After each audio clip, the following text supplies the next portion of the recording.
Welcome back to the Wellness for Us podcast. I am Troy the Trainer, and we are live in the studio. If you are a content creator, you know sometimes how hard and difficult it can be to just continue to make content, editing, pictures, videos, sound, everything. So September's a time where I got a little rest, and we are back live in the studio. This is Wellness for Us. We're going to have a lot of fun in the studio this season. To kick it off, I want to start in our safety and wellness. I haven't really done a safety and wellness episode. And it's that time of year where I just felt like let's shift gears a little bit and talk about what and how can we keep ourselves and our families safe, especially coming up in the holiday season. So I have a personal connection to this story because my mom was very big on safety. All right. So when we grew up, we had rules. And a lot of my friends, they didn't have the same rules I had. It was like we had to be home when the street lights came on, like in the house, not halfway down the street, but in the house when the street lights came on. And my friends could stay out, after dark. They'd be playing basketball and playing kickball in the street or in the neighborhood, after dark. And, their parents was okay with that. We were taught not to talk to strangers. Be careful who our friends were. Be aware of our surroundings. If you were at some place and you didn't feel right, something didn't feel right, then you need to move on. You know what I'm saying? Get the hell on. And so a lot of times, we avoided issues and problems that a lot of our friends didn't. They chose friends that got them in trouble or even got them killed. So in this episode, we're going to be giving out tips to help families keep themselves safe and to also learn a little bit more about the human matrix. So glad you're all here. This is the Wellness for Us podcast. Hello and welcome to the Wellness for Us podcast.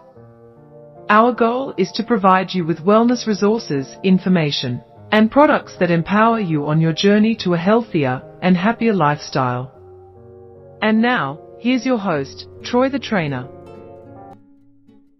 Welcome back to the show. One of my favorite shows is NCIS New Orleans. And if you've seen that show, Dwayne Pride plays a CIA commander of a unit. And his job is to protect New Orleans from all the bad guys. And in that role, he has to go up against people who are terrorists and that are trying to either blow up something or to hurt somebody. And one thing that I always noticed in that particular series is, what they call the chain of command. And in a lot of the different episodes, Dwayne Pride was having to try to find out who was committing this fraud or this crime. And he'd have to go up against someone who was very rich, very powerful, or somebody who had connections. And so these people would contact his boss. They would contact a congressman, a senator, or a mayor or governor and have them send a representative to Dwayne Pride's office and tell his team to back off. Or tell his team that, they were going to take the investigation from here. He didn't need to worry about anything. And so on and so forth. That was that chain of command that he had to follow. And if you've ever watched the New Orleans version of the CIS series, you'll notice that he went up against some very, very prominent people. And he ended up in jail for a little bit. His team was broken up. One person had tax problems. One person had, family issues with their business. And it was just a big mess because these phone calls were made and the CIS team and Agent Pride, they didn't follow that chain of command. They wanted to investigate these people anyway. And so these are the things that happened on that show. So to understand the real world when it comes to safety and wellness, maybe that show NCIS New Orleans isn't much different from the actual world we live in. And that could be the case. So in our next few clips, we're going to examine our wellness library and see if television imitates the real world. In this episode, in our first clip, we're going to go back to 2013 to the story of Kendrick Johnson, a child that was found dead inside of a Valdosta high school. This story made national news, and to our knowledge is still unsolved. But it may give us a little glimpse into what Dwayne Pride may have been going through in the television. Let's go. Jacqueline Johnson knew something was wrong when their 17-year-old son Kendrick did not come home from school January 10th. Come to Lowndes High School now. There's a dead body out here. Okay, where at, sir? Lowndes High School in the old gym. The next day, Kendrick was found upside down in a rolled cheerleading mat like these. Who was 5'10", was reaching for a shoe that had fallen into the center of a 6-foot mat, and he got stuck. A tragic accident. Said there was no foul play. He had no bruises, no nothing. Did you believe that? No, And you still don't believe it? no, I don't. They think the story about the mat is a cover-up. Well, I didn't know what to think. According to Georgia law, Coroner Bill Watson should have been contacted immediately. Kendrick's body was found at about 10:30. I was notified at 3:45. Lieutenant Stride Jones is with the Lowndes County Sheriff's Office. It's a very time-consuming process to basically work your way from the outside in. Once our investigators got to the deceased, the coroner was contacted immediately. The only reason that I was questioning this incident whatsoever was I wasn't called to the scene in a timely fashion. Once our investigators got to the deceased, the coroner was contacted immediately. The only reason that I was questioning this incident whatsoever was I wasn't called to the scene in a timely fashion. Rock. Let's take a pause right there. So this story about Kendrick Johnson back in 2013 made headline news. And again, to this time, no one has been charged with his death. And it was said that it was an accident at first. That was, what was reported. And as we listened to that audio just now, a couple of things came out. First, the young person or the individual who called the 911 operator said that there was a dead body, and it was in the old gym. And when they say old gym, they were identifying a particular gym in the school. So one was old, and there must have been a new gym or another gym somewhere else. So this kind of let us know that Kendrick was in a place where probably not many people go, in the old gym.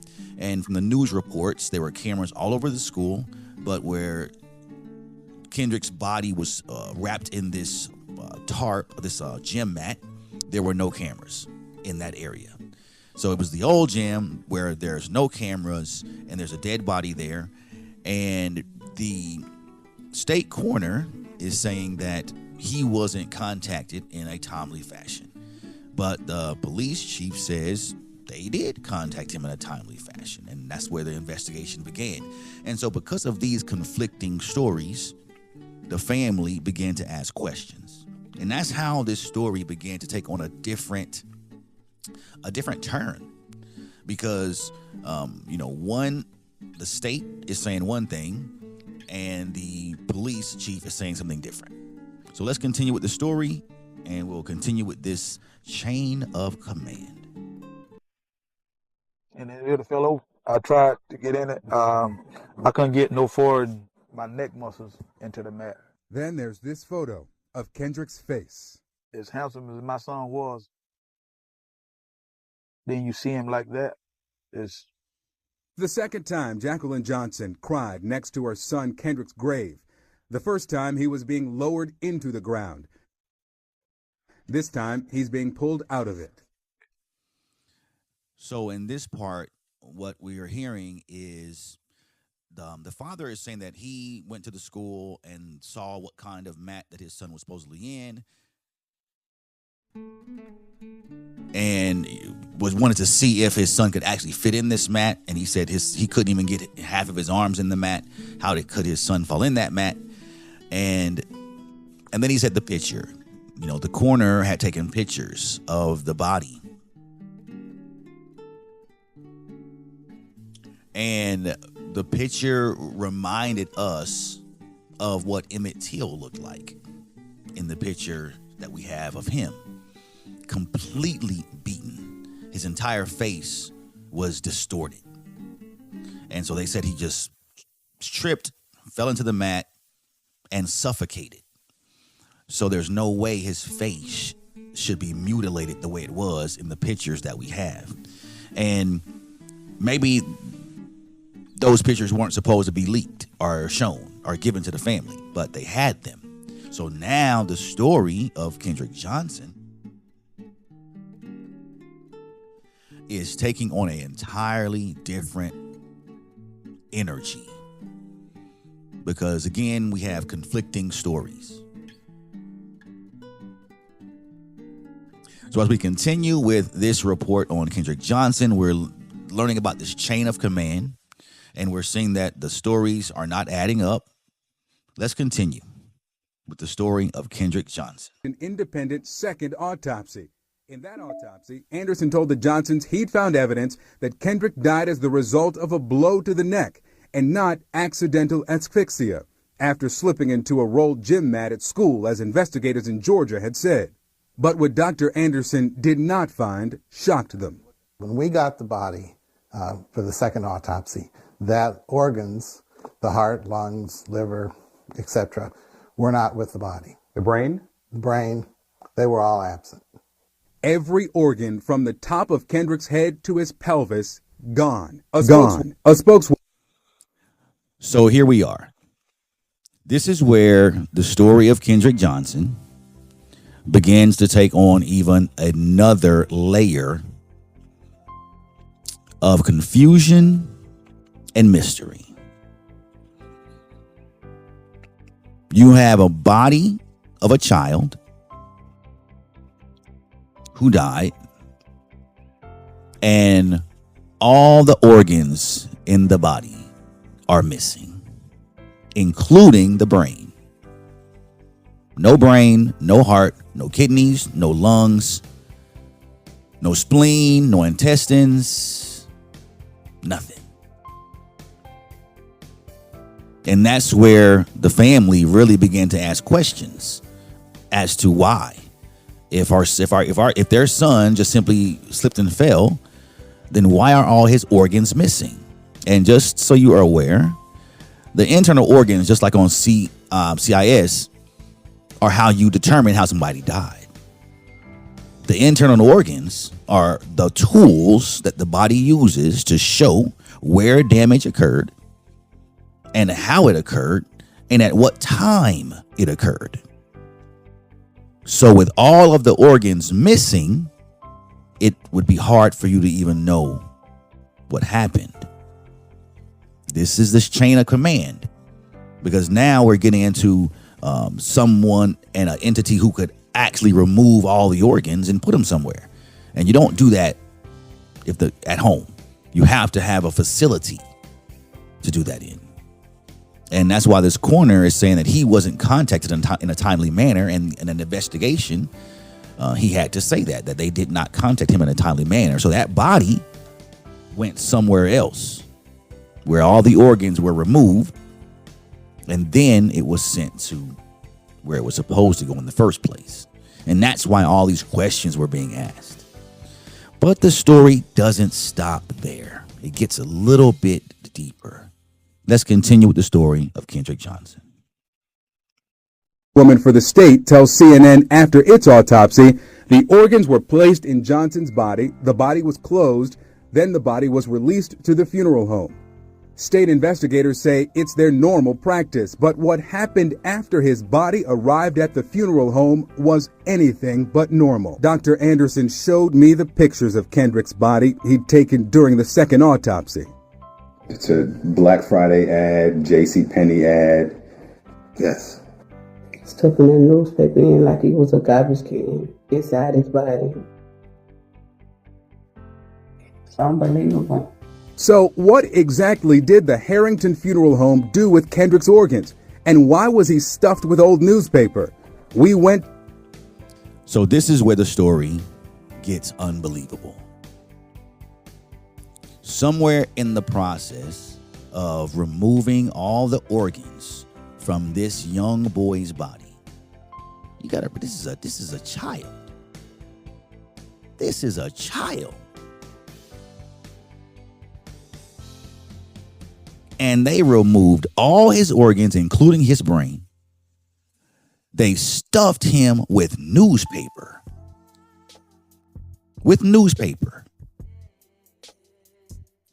And sewed him back up. And they thought nobody would know. They thought nobody would ever find out. But even if they did find out, all the organs were gone. So it'd be very hard for them to prove anything as long as everybody in the chain of command played by the book and said what they were supposed to say. And so what would this funeral home say about stuffing this young man with newspaper and all his organs being gone? The story continues with Kendrick Johnson's story. To their office to find out, but their response to us? No comment. However, in a letter to the Johnsons' attorney, Harrington Funeral Home owner Antonio Harrington denies he received Kendrick's organs. He writes in part, his internal organs were destroyed through natural process and henceforth were discarded before the body was sent back to Valdosta. It's another disappointing answer. Now, this is where, again, the story is so interesting because this funeral home, in one statement, number one, they said no comment. No comment. Because that's what they're supposed to say. And then they write to the lawyer and they tell him, when we got the body, the organs were not with the body. It says then that the organs were destroyed through natural process. What does that even mean? Again, it's just a statement. They're supposed to make a statement, and that's it. Because their actual statement is no comment. Organs don't get destroyed by natural causes. Even if you get shot by a gun, the only way your organs are destroyed is if you're in a bomb and you get blown up. Other than that, or if you're in a fire, and even in a fire, your organs can survive some stuff. This was a very disturbing story, and it showed the chain of command, sort of like on that CIS series, that from the coroner to the chief to the funeral home to the people who carried the body out and delivered it where it was supposed to go, to the people who took the organs out, to the people who stuffed the newspaper in there, to the people who sewed it up and sent him back, to the people that continue to say nothing happened, don't look over here. That chain of command is something that is embedded in American society, which my mom taught us about at a young age. So when it comes to our personal safety, you got to be able to trust your friends and your family. But when it comes to the matrix itself, you have to understand who is in some of these different positions. In our next clip, we're going to be looking at a movie called Blade. I remember Blade because it was one of my favorite series. So just to recap, in our first clip, we were looking at CIS and the Dwayne Pride with his supervisors and his city, being able to stop crime and still keep his job and not get fired by the mayor or the governor or the senators, or have his house or bar taken because they're playing with his taxes, or have his team put in jail, or have their businesses affected because these guys are making phone calls to their friends and trying to stop the investigation of the CSI team. And so we learned a little bit about just how that system could look like, right? So now we're going from CIS to Blade. I like Blade, man. It was a cool series, man. It involved different folks, you know. And at one point in Blade, he discovered the blood banks. The blood bank. This is Blade discovering the blood bank as we look at another series that might not be much different from the real world.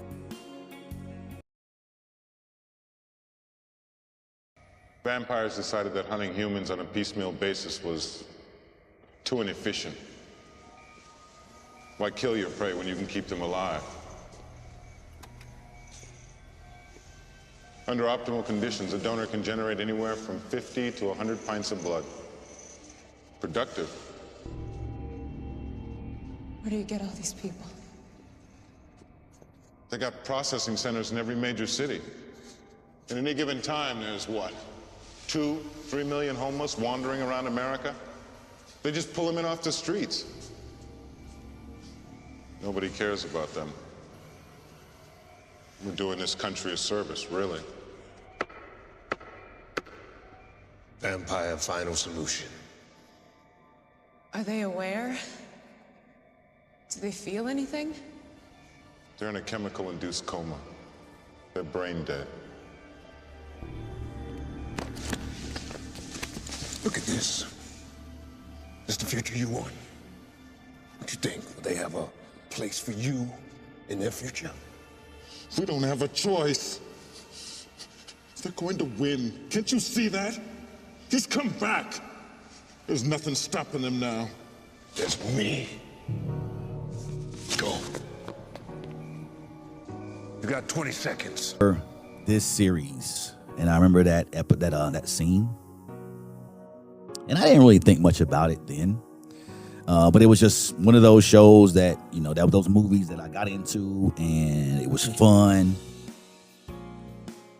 And then a few years later, I just began to investigate some different things in my business, and I found some really disturbing things that I wanted to make sure that my friends and that my family and that my close-knit group were aware of, so that, again, we could take our safety to the next level. And just, you know, it's not about fear. It's not about fear. It's about preparation. And preparation, not in, you know, trying to get a bunch of guns or trying to, go out into the wilderness and build you a bunker under the ground. It's more about having faith, you know, and just being aware of your surroundings. So for us, it's more like being a very smart animal. If you're a really smart animal, you know how to keep your head up. You know how to check your surroundings. You know what eating holes to go to, what watering holes to go to. You don't have to be afraid of your environment. You simply have to be aware of it and be able to protect yourself. So that's where safety wellness has its roots, in making sure that we keep ourselves safe through preparation and observation. So in Blade, they had these blood banks where the vampires were taking people off the streets, just snatching folks, he said, and putting them in a coma and using their bodies for blood. Now, this is not the only time we've heard something like this. The Matrix, one of my favorite movies of all time, is The Matrix. And that was a famous film for doing what? using humans, snatching humans, and putting them in a coma and using their energy. So as we listen to these next few clips, we're going to be listening to an HBO special clip, and it was talking about America and an issue in America that we might not really understand is as serious as it is. This is an HBO special on America's missing. There's so many missing people of color in the U.S. African Americans remain missing 4 times longer than white Americans. That number is alarming. We hear from families all the time, the police is turning us away, the media wouldn't respond. Looking for a missing daughter. And it drove me and my sister-in-law, Natalie, to want to do something about it to help these other families. Because if not us, who? It's our job to bring them home. Thank you for calling Black and Missing Foundation. The police was like, how you know she just ain't leave? The detective kept saying, she ran away. And I'm like, she didn't run away. It was like a punch in the face. When a black person is in distress, missing, it's not a big deal to law enforcement because they don't think we have much to lose. This one always gets me just remembering when she was a little girl. You blame yourself because it's never enough. My sister went missing in 2009. On all the major news stations, nobody would talk to me. Gwen Ifill coined the term missing white woman syndrome. If you don't meet those criteria, blonde hair, blue eyes, your stories are not newsworthy. Here's my niece, she's missing. Her story is just as compelling. We have nothing for our missing people except black folks spit and grit. That's why I'm on 10 right now. And this is not one and done. We will be back. We don't want families to ever give up on hope. 1 year, 5, 10, 20. We have seen miracles happen. These men and the HBO special can be found on the Rotten TV series, HBO's Missing in America. So I did my research, and I really wanted to see what were the numbers. What were the numbers when it came to missing people? So I pulled some numbers and did some research, and this is what I found. In 2023, there were approximately, and this is amazing to me, in the United States, according to the FBI data, in 2023, from January the 1st to December 31st, there were 546,000 missing persons reports. I'm flabbergasted. Over half a million people just in the U.S. were reported missing in 2023. 546,000 people that can't be found. It says the majority of these cases involved juveniles under the age of 18. The majority are children. Over 40% of that number, 40% of that 546,000 were African Americans and people of color, especially black women and children. About 224,700 people of color were reported missing in 2023, and 162,755 were children under the age of 18. This is why my mom had rules. She knew the environment in which she was raised. She worked in the government. She knew that even back then, people go missing. the states that had the highest rate of missing people. Texas, particularly the Houston area. Georgia in the Atlanta area. Florida in the Miami-Dade and Broward counties. Virginia in counties like Chesterfield and the Beach area. California, Los Angeles County. New York, particularly in Brooklyn and the Bronx. Ohio in Chattahooga County, Cleveland. Illinois, Cook County. Maryland, Baltimore. Mississippi in counties like Hinds and the Jackson area. All these states have a high rate of missing people, especially those of African American and those of color. Ferguson, Missouri, in the St. Louis County area, has historically had reports of missing people in a higher than average rate in 2014.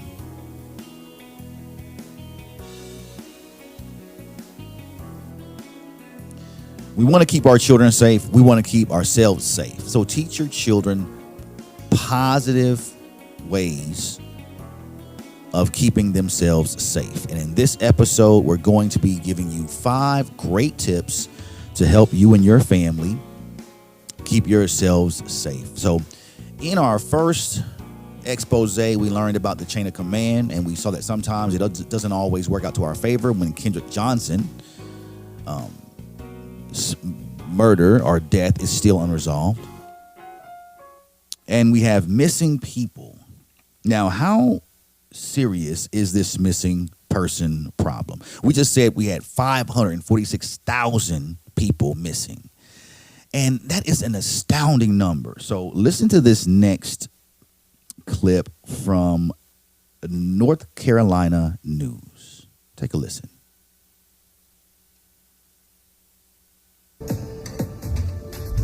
Back here at home, many go missing in the Tar Heel State every year, and several of those people are reported to local police. But there are other resources available to help families in their search.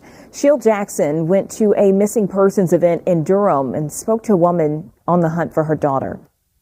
In North Carolina, this year alone, more than 10,000 people have been reported missing. 700 of those cases are active. And take a look at this wall. Let me just stop for a second. They just said that in North Carolina, 10,000 people have been reported missing. That's just in North Carolina, in the Durham area. I mean, you would have to have told me this and gave me this information, firsthand for me to believe it. 10,000 people. Where did they go? How in the world can 10,000 people in a place like North Carolina just disappear? How do 546,000 people in this country disappear? Now, some of these cases are solved, but many of them are not. I was very, very surprised that 10,000 people could come up missing in a place like North Carolina. Very surprised. Very surprised. In our next report, we're going to be talking about, how we handle our children when it comes to sending them away. Now, when I was growing up, my mom was approached by my band teacher. And my band teacher told my mom that, I had skills and they wanted me to go off with them and their family to a camp where, they would help me with my musical skills. And my mom was very polite. My mom was very polite and cordial. But she just said that we would pass on that opportunity. And I didn't really understand it at the time. But my mom simply sat me down and told me that some people send their kids away, right, to go get training and do different things. However, she firmly believed that I could learn what I needed to learn there, and that she loved me enough not to send me off to someone that she did not know, and that she did not trust, or that she had no trust with, because she did not know the person or the family, and that she loved me so much that she wouldn't be able to do that. And so I understood, at the time, but I saw my other friends going to camps, and some of them went to Boy Scouts, some of them went to baseball camps, and some of them went to these different things. And then we started getting reports. In this expose, this is a report, and it's a keen reason why you have to be careful about sending your kids off to these camps and these different programs away from home. You have to know where you're sending your child. You got to know the people that are there. You have to really, really know, not about the organization, not about, what it says in the flyer or the pamphlet or things of this nature. So in this next report that we're going to listen to, we're going to be tying everything in together now. The chain of command that we learned about with CIS, these, blood banks that we saw in Blade, or when we learned about in the Blade movie, and all these missing people, right? 540,000 missing people every single year gone, most of them being children. And now we're going to go to the last part of the puzzle. Take a listen.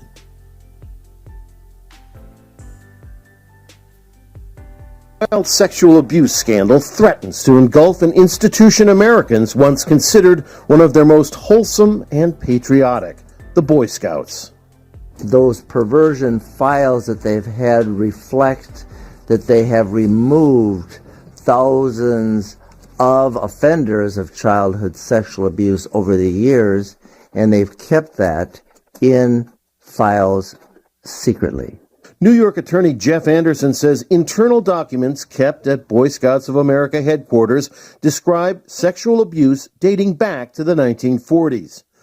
The files were ordered released several years ago by a judge in a civil court case. But Anderson, citing testimony from a professional auditor hired by the Boy Scouts organization, said the new numbers are shocking. They reveal more than 12,200 boys were abused. The number of suspected abusers tops 7,800. In a statement, the Boy Scouts of America said, "At no time have we ever knowingly allowed a sexual predator to work with youth. And we mandate that all leaders, volunteers, and staff members nationwide immediately report any abuse allegations to law enforcement." But Anderson, who plans to file multiple lawsuits on behalf of victims, said the organization kept quiet about alleged abusers after kicking them out. And they may have removed them from scouting. They may have kept them in their perversion files, but they never alerted the community that this teacher, this coach, this scout leader, who is also a priest or an electrician, is known to them to be a child molester that caused them to keep a perversion file on him. This is the story of the lawsuit that rocked America. The Boy Scouts. It was a story that went nationwide and even worldwide. The scandal of the Boy Scouts. So, in this particular expose, the first thing that I noticed was it said that these files went all the way back to the 40s. It's a long time. It's a very long time. These files that were kept by the Boy Scouts, this perversion file, was kept all the way back to the 1940s of men that had abused young men in their care at the Boy Scouts. It also said in the very end of that they also did not alert authorities. They didn't tell authorities. They didn't tell the boys' parents. They didn't tell anybody. They simply made a file and told the person you can't come back anymore because you volunteered for the Boy Scouts, right? You can't come back anymore. Now, they also said that they didn't let the community know that this person, this leader or coach, was also had a full-time job. Some of these individuals that do Boy Scouts, as you know, become police officers, electricians, plumbers. Some of them even run for office, because the Boy Scouts is one of those things where you kind of put that on your resume as a young person, and as you go to college and you graduate college and you go to medical school, or you go to higher education, you continue to do things of that nature, ROTC, you play sports, and next thing you know, you're trying to be, a policeman, or run for office as a senator, a congressman. You might become a judge or a mayor somewhere in the system. So now we're talking about the chain of command and something called pulling your chain. What is that? What does that mean, pulling your chain? Why are you pulling my chain? It's an old term. See, this perversion file that was kept by the Boy Scouts had a file of the individuals that had committed these different kind of crimes, and now they're all over the country. Remember, Boy Scouts is not a small town organization. It's nationwide. So it said that over 7,500 plus individual men were in this file.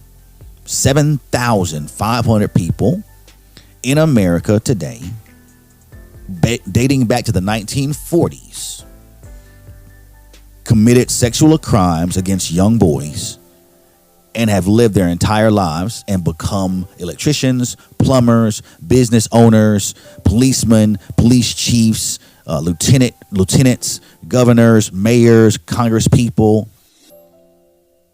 But that file is still there. That file is still there. And if you go through those 7,500 people, I'm guaranteeing you're going to find some people that have some high-ranking jobs. And when you have a file like that, I want you to listen quickly to what one of our ex-detectives said as we wrap up this episode. That chain of command and being able to pull somebody's chain. Pulling somebody's chain basically means that if you need a favor done, you can call this person up, and because you got dirt on that person, hey, they got a file, bro. You know what I'm saying? I mean, we need this, we need that, we need you to do this, and we need you to do that. Money changes hands as well, and you have this mistrust going on, and you have to protect yourself. So listen right quick to what one of the detectives said about the Kendrick Johnson case and as we wrap this all up. A mockery of racism over this. Let me tell you right now, this is bull. A viewer who works in jail. But in my past years as an investigator, very successful, working for the state, let me tell you right now, this is bullshit. And if I see any racist comment, I promise you I would disable every comment on this damn video. This is not about racism. This is not about they deserve it. It's about a human being whose life was taken from them. It's about a human being being treated unfairly in death. It is not right. And I'm not going to allow people to sit here and make a mockery of racism over this. This young man was murdered.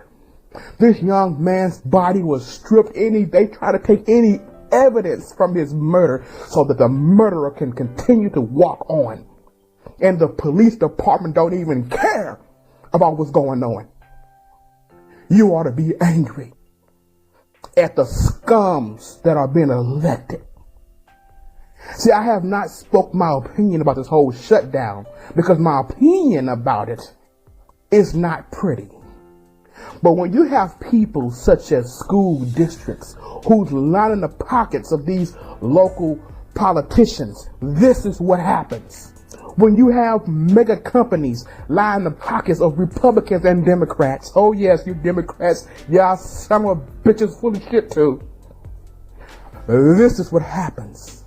And the school's powers that be made sure who pockets they lined, that this problem all goes away. But I got news for you.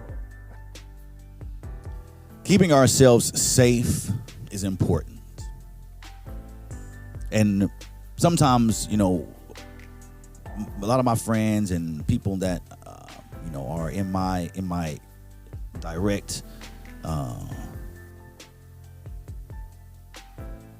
some of my friends and some of the people that I know, they really want to trust in the government. They want to trust in people. They want to trust that this particular individual is going to solve the problems that we have. And so they put their energies into trying to get these individuals in power. As we've seen in this episode, that chain of command can be very, very flawed because we all have a sin. We all make mistakes. We all mess up. So sometimes putting your trust and putting your faith in people to change the world and to change your environment may not be the best course of action. I hope you learned from this episode that you cannot and should not send your children to anywhere and to anybody to be trained or to be taught. You have to know where you're sending your child. Young people, you have to keep yourselves personally safe.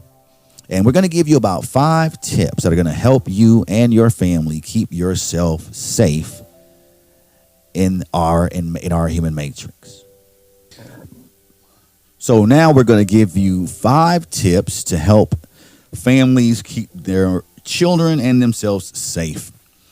Number 1 is to teach them about stranger danger and trusting instincts. Children need to be aware of the concept of stranger danger, explaining to them that not everyone who approaches them has good intentions.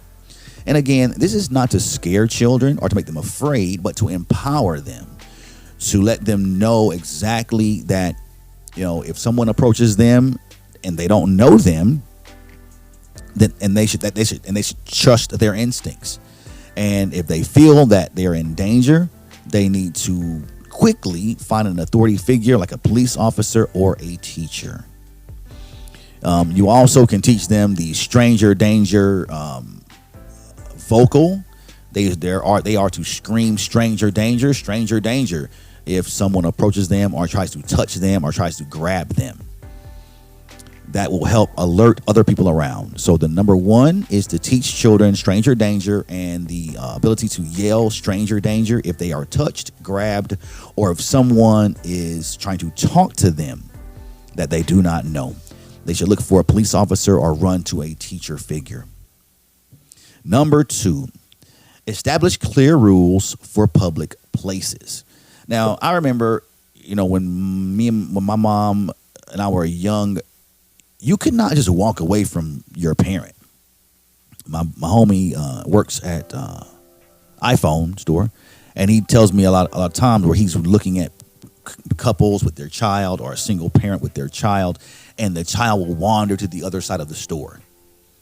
And as a security officer, he has to pay attention to these things. And he just continually tells me how parents and people come in there with children to the iPhone store and get so distracted by the computers and the iPhone, they let the child wander through the store by themselves. And so one day, he says that the little boy was wandering around the store. You know, he's kind of keeping an eye on him. But next thing you know, the little boy just goes out the door of the iPhone store and takes a left-hand turn and begins to go. And so immediately my homie runs to the door, alerts the parent, and the parent comes out and grabs the boy. When we would walk away from my mom, oh my God, back in the day, parents would get so mad at you. Don't you ever walk away from me again like that.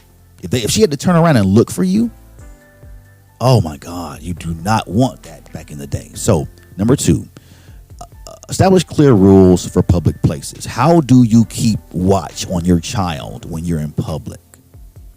Parents should set clear rules about what to do when they're out in public. It says, for example, always stay close, hold hands, or check in regularly. Encourage children to memorize landmarks or meeting points. Practicing these steps in familiar environments can build habits for them to follow out. So you sometimes want to walk around the neighborhood with your child and let them know how to get back to the house, right? If you have familiar stores that you go to, like Walmart or Kroger or Publix or Target, you want your child to know how to get home from those places. This is, you pass this, you pass that, you pass this, you pass that. So that way they are confident about their surroundings. So number 1 was teach them the stranger danger yell, and to not trust everyone, and to say stranger danger if they have a problem with someone, and to find authority figures like police or teachers. Stranger danger, number 1. Number 2, establishing clear rules for the public. What do you do in public? How do you handle being close to your parent, holding hands, or checking in regularly? And for young people, when you're out in public, you should not make your parent look for you. You should not go far away from your parent when you're in public. I know it seems like something that you want to do. I mean, young people have a tendency to want to have their freedom, but you have to understand that it's not as safe as it may seem. Number 3, create safe words. Establish a safe word that only family members and trusted friends know about. So if someone tries to pick you up your child or tells them that there's an emergency, the child should ask that person for the safe word. If the person doesn't know the safe word, they should run and go seek a safe person like a police officer, a teacher, or a store or business owner, even a cashier at a gas station. You want to go to somebody that's nearby that can help you. Create a safe word that only family members and trusted friends know. Teach that word to your children and tell them don't ever go with anybody anywhere unless they know this safe word. Okay, that's number 3. Number 4 is monitor online activity and teach internet safety. We didn't have to deal with internet safety when I was growing up. It was more street safety and street sense. Now you have the internet. The digital world is a place where predators can target children, and they do. They can get access to their personal information, such as their name, address, school, and location. So first of all, you really want to be aware of what you're sharing about your children. Everything you put online can be found by someone. So a lot of times, we want and we do put a lot of pictures of our children online. It's a difference, I think, in sharing the pictures with your friends and family online. And if you have an account that's private and it's just for your friends and family versus having a public profile that goes out to the entire world. That's a big difference. When it comes to children, we feel like in Wellness for Us, you should protect children at all costs. And so all of your pages that have anything to do with your children should be private and just for friends and family. It also says that we should encourage children to be open and communicate about who they are chatting with online and regularly review their online activity as parents. So it seems, intrusive sometimes. You want to give your child their space. But sometimes that's not always good because children aren't built to make great decisions. This is why they have parents until they're at least 18, because they make bad decisions. So you should teach them to be open with you about who they communicate with. And you as a parent should check regularly their online activity to make sure everything is being done safely. And then the very last one is practice what to do if they feel threatened. Back in my day, a lot of parents would put their kid in taekwondo or mixed martial arts or boxing or wrestling. And this was a way to kind of prepare that child for the real world. So teaching your child self-defense is something that I feel like is really important. Girls and boys should know how to defend themselves. And so starting at a young age by teaching them physical fitness, feeding them properly, and keeping them active and teaching them some self-defense skills is going to be important. The chart here says role play scenarios where the child is approached by someone they don't know, or if they feel threatened. Teach them how to shout for help, run for a safe area, find a trusted adult, like a store employee, a policeman. It says practicing these situations can make them more likely to respond more effectively and quickly. You want your child to be prepared, not afraid. And so these tips are going to help you into helping you keep yourself safe, to help you understand the Matrix a little bit more, and to prepare you for the real world that we live in. Pulled. It's a world of sometimes TV, movies, and television shows aren't much different from real life. I hope you enjoyed this episode. We learned a little bit more about how to keep ourselves safe in this crazy matrix that we live in. Join me next time on another episode of the Wellness for Us podcast. And until next time, I'll see all of you on the inside.